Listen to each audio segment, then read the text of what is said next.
Actor Daniel Balaji இறப்புக்கு அப்புறம் அவரோட வீட்டுக்கு காக ரூபமாக வந்திருக்காரு அப்படிங்கிற மாதிரி அவங்களோட வீட்டில் உள்ள நபர்கள் ரொம்பவே எமோஷ்னலாக ஒரு சில விஷயம் ஷேர் பண்ணியிருக்காங்க.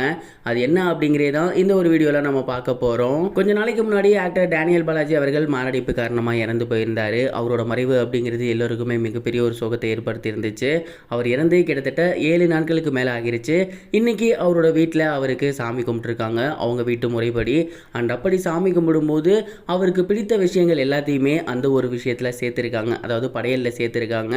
அவருக்கு பிடிச்ச இனிப்பு வகைகள், அவருக்கு பிடிச்ச கார வகைகள், சைவம் அசைவம் அப்படின்னு அவர் எதெல்லாம் விரும்பி சாப்பிடுவாரோ அது எல்லாத்தையுமே படையலை அவங்க போட்டு அவர் ஃபோட்டோ வச்சு சாமி கும்பிட்டுருக்காங்க. சாமி கும்பிட்டதுக்கப்புறம் எப்போவுமே என்ன பண்ணுவாங்க அப்படின்னா காகத்துக்கு சாதம் வைப்பாங்க. அதுலேயும் குறிப்பாக யாராவது இறந்து போயிட்டாங்க அப்படின்னா காகத்துக்கு கட்டாயம் வைப்பாங்க.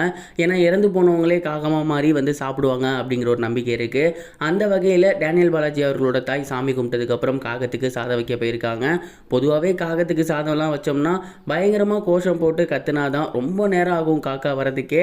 ஆனால் டேனியல் பாலாஜி அவர்களோட வீட்டில் சாதம் வச்ச உடனே அங்கே ஒரு காக்கா உடனடியாக வந்து சாதத்தை எடுத்திருக்கு. இதை பார்த்ததுக்கப்புறம் டேனியல் பாலாஜியோட அம்மா ரொம்பவே சந்தோஷப்பட்டிருக்காங்க. தன்னோட மகனே காக ரூபத்தில் வந்து அந்த ஒரு சாதத்தை எடுத்துட்டாரு அப்படின்னு அவங்க நம்பியிருக்காங்க. பொதுவாகவே டேனியல் பாலாஜி அவர்களோட வீட்டில் தெய்வ நம்பிக்கை அதிகமாக இருக்குது, ஆன்மீக நம்பிக்கை அதிகமாக இருக்குது. குறிப்பாக டேனியல் பாலாஜியுமே அப்படி தான் இருந்தார், அவங்களோட அம்மாவும் அப்படி தான் இருந்தாங்க.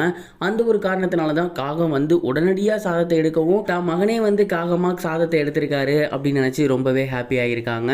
அண்ட் அது மட்டும் இல்லாமல் அந்த ஒரு காகம் அங்கேயே அவங்க வீட்டை சுற்றி சுற்றி வந்திருக்கு அப்படிங்கிறதையும் ஷேர் பண்ணியிருக்காங்க. இந்த ஒரு நியூஸ் வெளியாகி இப்போ சோசியல் மீடியாவில் ரொம்பவே வைரலாக போய்கிட்டு இருக்கு. அண்ட் ஒரு சிலர் இந்த விஷயத்தை ஆதரித்து வந்துட்டு இருக்காங்க. இன்னும் ஒரு சிலர் இன்னுமா இதெல்லாம் நம்பிட்டு இருக்கீங்க அப்படிங்கிற மாதிரி சொல்லி வந்துட்டு இருக்காங்க. நீங்கள் எந்த விஷயத்தை எப்படி பார்க்குறீங்க, உங்களோட கருத்து என்ன அப்படிங்கிறத கமெண்ட் பாக்ஸில் ஷேர் பண்ணுங்க. இது ஒரு புறம் இருக்க, ஆக்டர் பிரசாந்த் அவர்களோட 51வது பிறந்தநாளை முன்னிட்டு கோட் படக்குழு அவருக்கு ஒரு போஸ்டர் வெளியிட்டு அவருக்கு பிறந்தநாள் வாழ்த்துக்கள் ஷேர் பண்ணியிருக்காங்க. அந்த ஒரு போஸ்டர் இப்போ சோசியல் மீடியாவில் ரொம்பவே வைரலாக போய்கிட்டு இருக்கு. வெங்கட் பிரபு இயக்கத்தில் தளபதி விஜய் அவர்கள் நடிச்சு வந்துட்டு இருக்கும் படம் தான் கோட். இந்த ஒரு படத்தில் ஆக்டர் பிரசாந்த் ரொம்பவே முக்கியமான ஒரு கேரக்டர் பண்ணி வந்துட்டு இருக்காரு. அண்ட் இந்த படத்தோட ஷூட்டிங் ரொம்பவே விறுவிறுப்பாக போய்கிட்டு இருக்கு. ஆக்டர் பிரசாந்த் அவர்கள் இந்த படத்துக்கு முன்னாடியே அந்தாதுன் அப்படிங்கிற படத்தோட ரீமேக்கா அந்தகன் அப்படிங்கிற படம் பண்ணியிருந்தாரு. ஆனால் அந்த படம் இப்போ வரைக்கும் ரிலீஸ் ஆகாமே தான் இருக்கு. கோட் படம் ரிலீஸ் ஆகி அவருக்கு ஒரு மிகப்பெரிய ரீச் கிடச்சிச்சு அப்படின்னா அதுக்கப்புறம் அந்தகன் ரிலீஸ் ஆச்சுன்னா அவருக்கு மிகப்பெரிய ஒரு கரியர் டர்னிங் பாயிண்டாக அமையும். ஏன்னா 90s பீரியடில் மிகப்பெரிய ஒரு நாயகனாக இருந்தார். இவரோட படங்கள் எல்லாமே பிளாக் பஸ்டர் ஹிட்டாக இருந்திருக்கு. இன்னைக்கு பீரியடில் தளபதி விஜய் அவர்கள் எப்படியோ, அஜித் சார் எப்படியோ அந்த மாதிரி இருந்திருக்கணும். கொஞ்சம் மிஸ் ஆகிருச்சு. கோட் படம் இவருக்கு மறுபடியும் அந்த ஒரு வாய்ப்பை தேடித்தரும் அப்படிங்கிற மாதிரி அவரும் நம்புறாரு, அவரோட ரசிகர்களும் நம்புறாங்க. நீங்கள் அவரோட கம்பேக்கை எதிர்பார்த்துட்டு இருக்கீங்களா? என்ன நினைக்கிறீங்க?